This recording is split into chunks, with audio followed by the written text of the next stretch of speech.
Hai, selamat datang kembali di Nonton Lagi Channel. Bagaimana nih kabar kalian? Semoga baik-baik saja ya. Di episode kali ini kita akan membahas salah satu film keluarga yang sudah kalian kenal. Bersiaplah.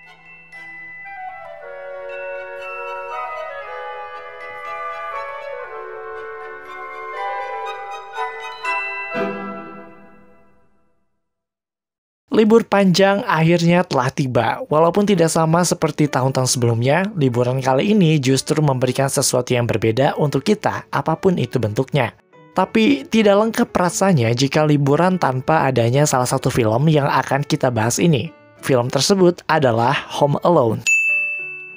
Beberapa minggu yang lalu, kata kunci Home Alone menjadi salah satu trending topik di Twitter. Tercatat ada sekitar 47,9 ribu tweet yang menggunakan kata kunci Home Alone. Setidaknya, dua film Home Alone pertama telah menemani masa kecil kita. Setiap liburan datang, Kevin McAllister hadir untuk memberikan hiburan menghadapi dua penjahat yang berusaha merampok rumahnya. Home Alone pada dasarnya menceritakan tentang Kevin yang tertinggal liburan oleh keluarganya dan menyebabkan dirinya harus tinggal sendirian di rumah. Kondisi rumah yang kosong ternyata mengundang niat jahat dari komplotan pencuri The Wet Bandits, yaitu Harry Lime dan Merv Merchants. Mereka berusaha untuk merampok rumah yang dikira kosong itu. Walaupun pada akhirnya mereka tahu bahwa di rumah tersebut masih ada satu anak yang tersisa, kedua komplotan perampok tersebut tidak mudah untuk masuk ke dalamnya. Kevin McAllister ternyata telah membuat serangkaian jebakan di dalam rumah tersebut yang membuat Harry dan Marv kewalahan. Film Home Alone pertama kali dirilis pada 16 November 1990. Faktanya, pada tahun tersebut film ini menjadi salah satu film favorit penonton. Pada saat itu Home Alone meraup keuntungan hingga $281,5 juta. Alhasil, kesuksesan ini membawa kita pada petualangan Kevin di New York dalam Home Alone 2 Lost in New York. Namun di balik nostalgia dan kesuksesan yang diraih, ada beberapa hal yang tidak masuk akal dan membawa kita pada beberapa teori yang cukup mengganggu. Yap, film keluarga yang tumbuh bersama kita ini juga tidak lepas dari berbagai macam teori gelap. Mungkin kalian pernah mendengar teori gelap paling populer dari film ini, yaitu tentang Kevin McAllister yang tumbuh menjadi Jigsaw, seorang psikopat kejam dalam film Saw. Ya, sebenarnya tidak mengherankan ya, karena keduanya, baik Kevin maupun Jigsaw menyukai permainan dan berbagai macam jebakan. So, untuk mengetahui teori-teori lainnya, stay tune terus di Nonton Lagi Channel, dan seperti biasa, jangan lupa untuk like, share, dan komen jika kalian suka video ini, tekan tombol subscribe dan aktifkan notifikasi loncengnya supaya kalian tidak pernah ketinggalan video-video terbaru dari kami, dan sebagai bentuk dukungan kalian terhadap berkembangnya channel ini. Oke, ini dia teori gelap film lainnya, episode Home Alone.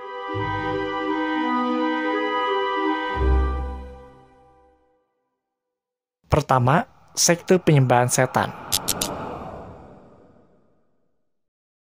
Well, ya, teori film ini kita mulai dengan sesuatu yang paling gelap di antara semuanya. Tanpa kita sadari, film keluarga Home Alone ternyata memiliki pesan terselubung mengenai sekte penyembahan setan.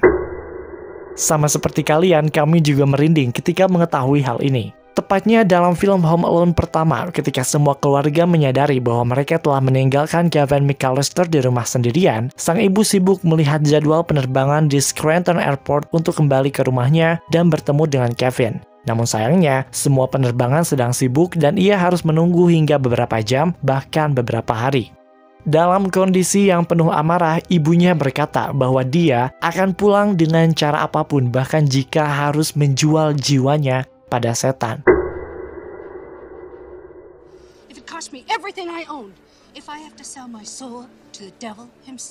Sesaat setelah itu, seorang pria di belakangnya menghampiri ibunya Kevin. Pria tersebut bernama Gus Polinski yang diperankan oleh John Candy. Dalam film, dia dikenal sebagai The Polka King dari Midwest. Gus Polinski juga membantu ibunya Kevin untuk kembali ke rumah dengan memberikannya tumpangan.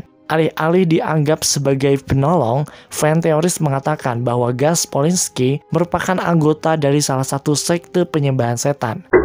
Hal ini disebabkan karena kehadirannya yang muncul tepat setelah ibunya Kevin mengatakan bahwa dia akan menjual jiwanya pada setan. Bagaimana hal ini bisa terjadi? Oke, kita mulai dari bandara tempat di mana ibunya Kevin dan keluarganya berada, yaitu Scranton Airport yang terletak di negara bagian Pennsylvania. Ternyata, bandara ini terletak di sebuah persimpangan raksasa. Buat kalian yang familiar dengan legenda atau mitos tentang pertukaran jiwa dan membuat kesepakatan dengan setan, pasti tahu dong ya, kalau tempat di mana manusia yang ingin melakukan kesepakatan dengan setan biasanya dilakukan di sebuah persimpangan yang merujuk pada sebuah tempat untuk melakukan kesepakatan. Kayak arah-arah yang ada di persimpangan itu menentukan nasib kita selanjutnya. Nah, bagi orang-orang yang ingin melakukan kesepakatan ini, dia harus menunjukkan atau mengatakan apa yang dia tawarkan. Dan yang ditawarkan dalam kasus ini adalah jiwa ibunya Kevin. Kemudian Gus yang bisa kita pahami sebagai bagian dari sekte setan itu menawarkan tumpangan pada ibunya Kevin untuk pergi ke Chicago. Lalu apa yang kita lihat? Kate McAllister alias ibunya Kevin menyetujui hal ini. Secara tidak langsung, perjanjian telah terjadi. Apa yang terjadi selanjutnya justru semakin memberikan bukti bahwa Kate memang telah melakukan perjanjian dengan setan. Pada dasarnya, ketika manusia melakukan kesepakatan dengan setan, si manusia tersebut biasanya mendapatkan takdir twisted yang sama sekali tidak menguntungkan. Maksudnya kayak awalnya emang kayak diberi harapan gitu kan, diberi kebahagiaan, harapan-harapan, tapi endingnya pasti si manusia itu dirugikan juga atau nggak dapat apa-apa. Nah, dalam film ini, kita melihat bahwa Kate diberi tumpangan oleh Gus, yang bisa kita simpulkan bahwa Kate diberi harapan supaya bisa cepat sampai ke Chicago untuk menemui anaknya. Memang di awal kita melihat bahwa Kate sampai duluan di rumah, tapi tidak berselang lama, hanya beberapa detik saja, keluarga yang lain datang. Ini mengindikasikan bahwa apa yang dilakukan oleh Kate tidak ada gunanya, dan dia tidak mendapatkan keuntungan apapun.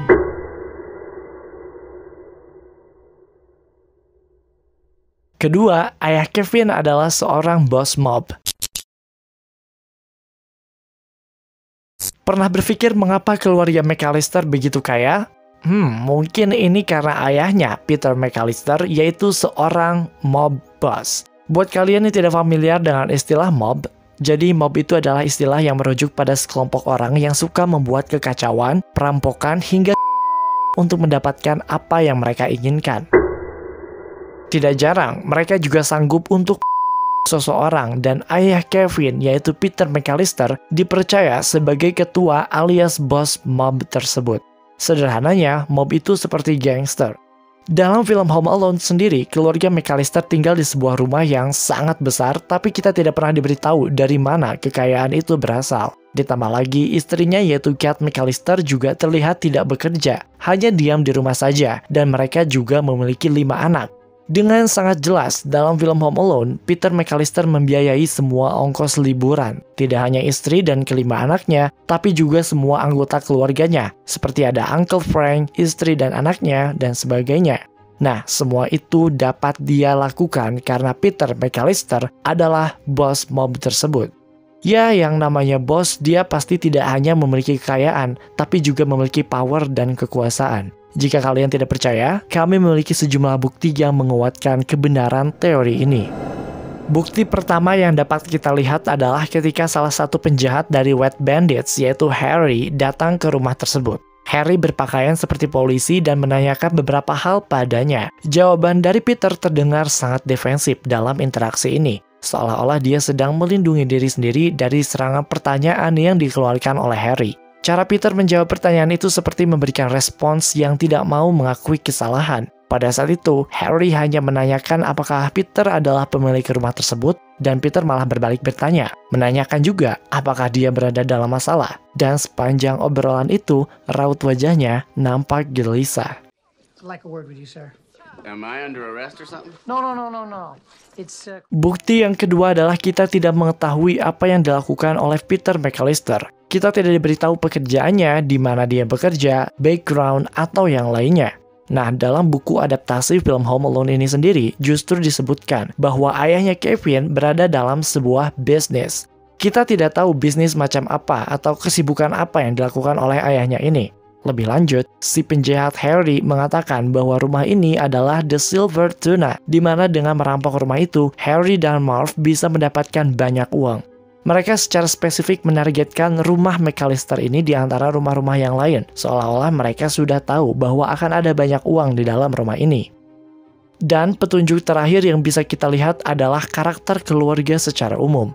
Kate adalah orang yang dingin, Buzz adalah seorang psikopat, Uncle Frank adalah orang-orang yang benar-benar brengsek, dan Kevin sendiri adalah orang yang benar-benar rileks atau santai untuk melakukan perlawanan pada para penjahat.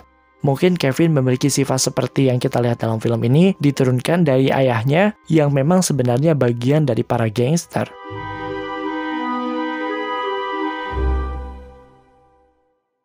Ketiga, Mr. Duncan and the Pigeon Lady. Dalam film Home Alone 2 Lost in New York, Kevin berpetualang mengelilingi New York dan dia berteman dengan dua orang yang lebih tua. Mereka adalah Mr. Duncan, pria tua pemilik sebuah toko mainan yang katanya sangat menyukai anak-anak, dan yang kedua adalah seorang wanita tua yang miskin, tidak memiliki rumah, dan menyukai burung merpati yang dikenal sebagai The Pigeon Lady. Di dalam film kita tidak melihat hubungan di antara kedua orang tua ini dengan jelas. Tetapi, fan teoris memiliki teori yang ternyata bisa menghubungkan kedua orang ini. Teori ini mengatakan bahwa Mr. Duncan and the Pigeon Lady sebenarnya dulu adalah sepasang kekasih. Hanya saja karena sebuah alasan, mereka akhirnya berpisah. Lalu, kenapa hal ini bahkan masuk ke dalam teori gelap? Nah, katanya Mr. Duncan meninggalkan The Pigeon Lady karena dia tidak bisa menghasilkan keturunan alias anak.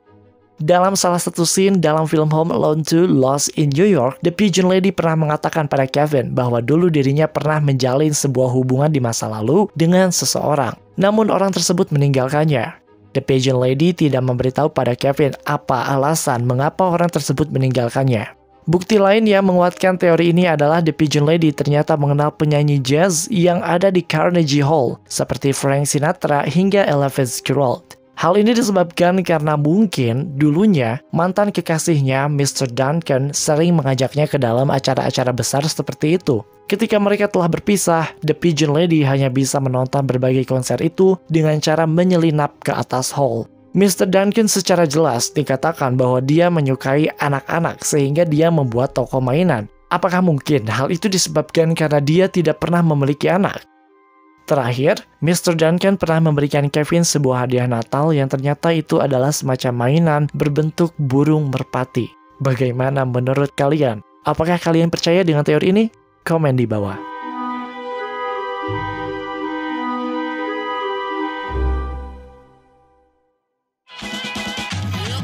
Oke guys, itu dia 3 teori gelap dalam film Home Alone. Memang rasanya tidak lengkap ya jika liburan tanpa menonton film Home Alone ini. Tapi apakah kalian akan tetap menonton filmnya setelah mengetahui teori-teori gelapnya? Kami ingin tahu apa yang kalian pikirkan mengenai teori-teori tadi. Apakah kalian percaya bahwa Gus Polinski adalah setan? Atau ayah Kevin adalah bos gangster? Atau adanya hubungan tersembunyi antara Mr. Duncan dan The Pigeon Lady? Coba komen di bawah. Terima kasih buat kalian yang telah menonton video ini hingga akhir. Seperti biasa, sebelum berpisah jangan lupa untuk like, share, dan komen jika kalian suka video ini. Tekan tombol subscribe dan aktifkan notifikasi loncengnya supaya kalian tidak pernah ketinggalan video-video terbaru dari kami dan sebagai bentuk dukungan kalian terhadap berkembangnya channel ini. Mari kita terhubung lebih dekat dengan cara follow Instagram kami di @nontolagi untuk mendapatkan konspirasi harian paling update. Dan jangan lupa, buat kalian yang menyukai kasus-kasus mengerikan atau belum terpecahkan, kami sarankan untuk mendengarkan Creepy Crime Case dalam Nonton Lagi Podcast di Spotify. Sampai jumpa di episode Nonton Lagi channel berikutnya.